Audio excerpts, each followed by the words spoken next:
നാം ഈ ദിവസങ്ങളിൽ ചിന്തിക്കുന്നത് കൃപാവരങ്ങളെ പറ്റിയാണ് നാം പഠിച്ചുകൊണ്ടിരിക്കുന്നത്. 4-ാമത്തെ വരമായിരിക്കുന്ന രോഗശാന്തിയുടെ വരം 115-ാമത്തെ ക്ലാസ്സിലേക്ക് ഏവരെയും പ്രാർത്ഥനയോടെ ക്ഷണിച്ചുകൊള്ളുന്നു.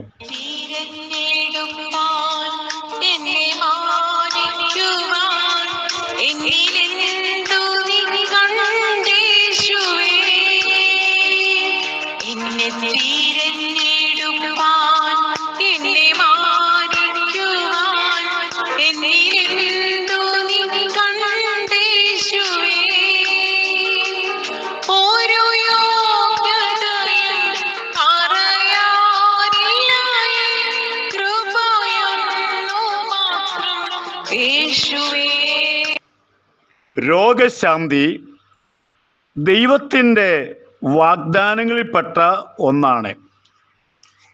നമ്മൾ പുറപ്പാട് പുസ്തകം 15-ാം അധ്യായം 26-ാമത്തെ വാക്യം നമ്മൾ വായിക്കുമ്പോൾ, അവൻ്റെ കൽപ്പനകളെ അനുസരിച്ച് അവൻ്റെ സകല വിധികളും പ്രമാണിക്കുകയും ചെയ്താൽ ഞാൻ മിസ്രൈമ്യർക്ക് വരുത്തിയ വ്യാധികളിൽ ഒന്നും നിനക്ക് വരുത്തിയില്ല.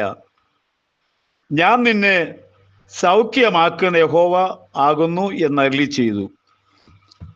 വ്യാധി എന്ന് പറയുന്നത് ആ ദൈവത്തിൻ്റെ ശിക്ഷയാണ്. മരുന്നിനാലോ ഒന്നിനാലും മാറിയേല. വ്യാധി മാറണമെങ്കിൽ അതവൻ തിരിഞ്ഞു വരണം, ദൈവത്തെ അറിയണം. അന്നേരം ദൈവം അവൻ്റെ വ്യാധി മാറ്റും.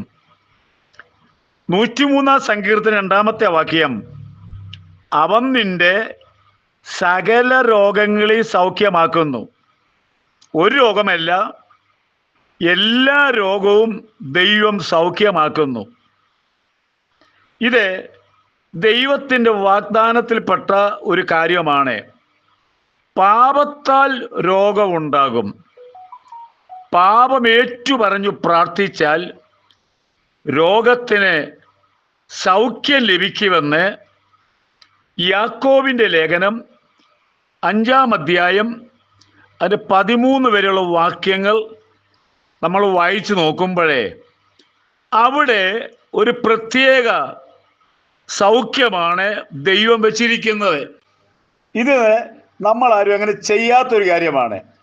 ഇതിൽ ചിലപ്പോൾ 1-2 ചെയ്ത് കാണും. നിങ്ങളിൽ ദീനമായി കിടക്കുന്ന സഭയിലെ മൂപ്പന്മാർ വരുത്തട്ടെ. അവർ കർത്താവിൻ്റെ നാമത്തിൽ അവനെ എണ്ണ പൂശി അവന് വേണ്ടി പ്രാർത്ഥിക്കട്ടെ. ചിലപ്പോൾ അത് നടക്കുന്നുണ്ട്. എന്നാൽ വിശ്വാസത്തോടു കൂടിയ പ്രാർത്ഥന ദീനക്കാരനെ രക്ഷിക്കും. കർത്താവ് അവനെ എഴുന്നേൽപ്പിക്കും. അവൻ പാപം ചെയ്തിട്ടുണ്ടെങ്കിൽ അവനോട് ക്ഷമിക്കും. എന്നാൽ അടുത്തത് നമ്മൾ ചിന്തിക്കേണ്ട കാര്യമാണ്. നിങ്ങൾക്ക് രോഗശാന്തി വരേണ്ടതിന് തമ്മിൽ പാപങ്ങളെ ഏറ്റുപറഞ്ഞ് ഒരുവന് വേണ്ടി ഒരുവൻ പ്രാർത്ഥിക്കണം. പ്രാർത്ഥിക്കാനായിട്ട് വരുന്ന ആളുകളുടെ ജീവിതത്തിൽ എന്തെങ്കിലും പാപമുണ്ടെങ്കിൽ ഏറ്റു പറയണമെന്ന്. എന്നാലേ അവിടെ സൗഖ്യമാക്കുകയുള്ളൂ. ബാക്കിയുള്ള കാര്യങ്ങളൊക്കെ നമ്മുടെ ഇടയിൽ നടക്കുന്നുവെങ്കിലും ഇങ്ങനെ മൂപ്പന്മാർ വന്നിട്ട് അവരുടെ പാപങ്ങളൊക്കെ പരസ്യമായിട്ട് ഏറ്റു പറയുന്നത് ഞാൻ കേട്ടിട്ടില്ല, കണ്ടിട്ടില്ല. യാക്കോബ് പറയുന്നത് അങ്ങനെ ചെയ്താൽ നീതിമാന്റെ ശ്രദ്ധയോടുകൂടിയ പ്രാർത്ഥന വളരെ ഫലിക്കുന്നു. നീതിമാന്റെ ശ്രദ്ധയേറിയ പ്രാർത്ഥനയാണ് വളരെ ഫലിക്കുന്നത്. ഇങ്ങനത്തെ പ്രാർത്ഥന ഞാൻ ഇതുവരെയും കണ്ടിട്ടില്ല. ദൈവം പറയുന്നത് സഭയിലെ രോഗികളുണ്ടെങ്കിൽ ഇങ്ങനെ പ്രാർത്ഥിക്കണമെന്നാണ് പറഞ്ഞിരിക്കുന്നത്. മർക്കോസിന് സുവിശേഷം 2-ാം അധ്യായത്തിലെ കിടക്കയിൽ ഒരുത്തൻ കിടക്കുന്നു. അപ്പോൾ 4 ആൾ ഒരു വർഷബാധക്കാരനെ ചുമന്ന് അവൻ്റെ യേശുവിൻ്റെ അടുക്കൽ കൊണ്ടുവരുന്നു. ഇതൊരു നടക്കാത്ത സംഭവമാണ്. യേശു ഉണ്ടായിരുന്നുകൊണ്ട് വളരെ പുരുഷാരമുണ്ട്. അവർ നേരെ പുരയുടെ പുറത്ത് കയറി. അവിടെ മേൽപ്പുര പൊളിച്ചു, തുറന്നു. പക്ഷപാതക്കാരനെ യേശു ഇരിക്കുന്ന സ്ഥലത്തേക്ക് ഇറക്കി. അവിടെ വായിക്കുന്നത് പക്ഷപാതക്കാരൻ്റെ നിലവിളിയോ സൗഖ്യമോ ഒന്നുമല്ല അവിടെ സൗഖ്യമായത്. കൊണ്ടുവന്ന ആളുകളുടെ വിശ്വാസത്താൽ പക്ഷപാതക്കാരനോട് വിളിക്കുന്ന വിളി കേട്ടാണ്, മകനെ നിന്റെ പാപങ്ങളെ മോചിച്ച് തന്നിരിക്കുന്നു. എന്തൊരു അത്ഭുതമാണ് ഇവിടെ നടന്ന അത്ഭുതം എന്ന് പറയുന്നത്. ഇത് രോഗശാന്തി വരവൊന്നുമല്ല, അവിടെ രോഗശാന്തി ഉണ്ടായി. 4 പേര് കൂടി 4 പേരുടെ വിശ്വാസം ഒന്നായിരുന്നു. ഒരു ശകലം പോലും അങ്ങോട്ടും ഇങ്ങോട്ടും വ്യത്യാസമില്ലായിരുന്നെന്ന് യേശു കണ്ടിട്ട് ഈ ചുമന്നവരുടെ വിശ്വാസം കണ്ട് യേശു അവരെ സൗഖ്യമാക്കി. അതും സൗഖ്യമാണെങ്കിലും അത് രോഗശാന്തിയുടെ ഒരു ഫലമൊന്നുമല്ല. ഇവരുടെ വിശ്വാസം കണ്ടിട്ട് ദൈവം അവരെ സൗഖ്യമാക്കി. പെന്തക്കോസ്ത് പെരുന്നാളിന് ശേഷം നമ്മുടെ പത്രോസും യോഹന്നാനും കൂടെ ദൈവാലയത്തിലേക്ക് പോകുന്ന സംഭവം അറിയാം. അപ്പോസ്തലപ്രവൃത്തി 3-ാം അധ്യായം. അവിടെ ഒരു ഭിക്ഷക്കാരനുണ്ട്. ഭിക്ഷ യാചിക്കുന്നവരുവൻ സുന്ദരമെന്ന ദൈവാലയ ഗോപുരത്തെങ്കിൽ ദിനം പ്രതി ഇരുത്തുമാറുണ്ടായിരുന്നു. അവനൊട്ടും വിശ്വാസമില്ല. അവൻ ആഗ്രഹം എന്തെങ്കിലും കിട്ടണമെന്ന്. ഇവരോടും ഭിക്ഷ ചോദിച്ചു.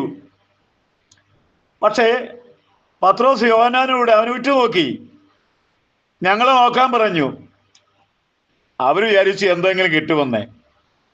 അവൻ വല്ലതും കിട്ടുമെന്ന് കരുതി അവരെ സൂക്ഷിച്ചു നോക്കി. എന്ന് പറഞ്ഞാൽ എന്തെങ്കിലും പണമുള്ള പാർട്ടിയാണെന്നോ ഒന്ന്. അപ്പോൾ പത്രോസ് കാര്യം പറയുന്നു, വെള്ളിയില്ല, പൊന്നില്ല, ഞങ്ങൾക്കില്ല, എനിക്കുള്ളത് നിനക്ക് തരുന്നു. നസറേനായ യേശുവിൻ്റെ നാമത്തിൽ നടക്ക എന്ന് പറഞ്ഞു. നോക്കിക്കോണം, ഇതാണ് ഒറിജിനൽ രോഗശാന്തിയുടെ വരം. വലം കൈക്ക് പിടിച്ചു, എഴുന്നേൽപ്പിച്ചു. ആരെയാന്ന് ഓർക്കണം? ഒരു ഭിക്ഷക്കാരനെ. ലോകത്തിലെ സ്ഥാനവും മാനവും ഒന്നുമില്ലാത്ത ഒരാളാണ്. പക്ഷേ അവരിൽ വ്യാപരിക്കുന്ന രോഗസൗഖ്യം ഭിക്ഷക്കാരനാണോ ധനവാനോ നോക്കിയില്ല. അവരെ സൗഖ്യമാക്കാൻ തീരുമാനിച്ചു. അവൻ്റെ കാലും നരിയാണ് ഉറച്ചു.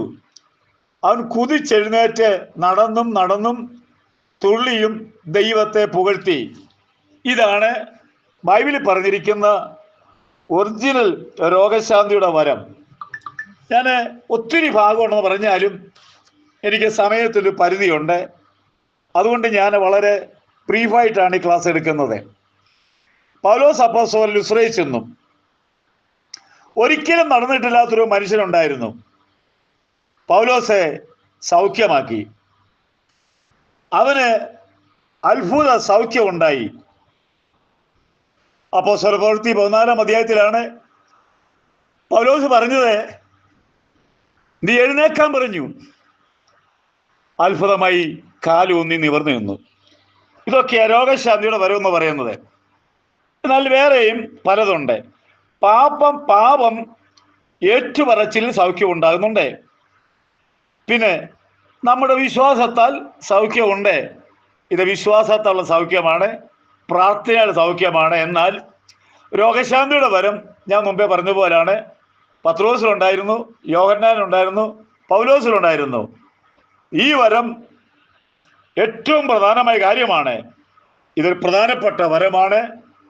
പ്രാപിക്കാനായിട്ട് പ്രാർത്ഥിക്കുക. ദൈവമായ കർത്താവ് നമ്മളെല്ലാവരും അനുഗ്രഹിക്കട്ടെ. ഭാരതത്തിനോട് പ്രാർത്ഥിക്കുക. ഒരു വലിയ അത്ഭുതം ദൈവം ചെയ്യാൻ പോകുന്നു ഭാരതത്തിൽ. നമ്മുടെ കർത്താവ് വരാറായി. ദൈവത്തിന് മഹത്വം.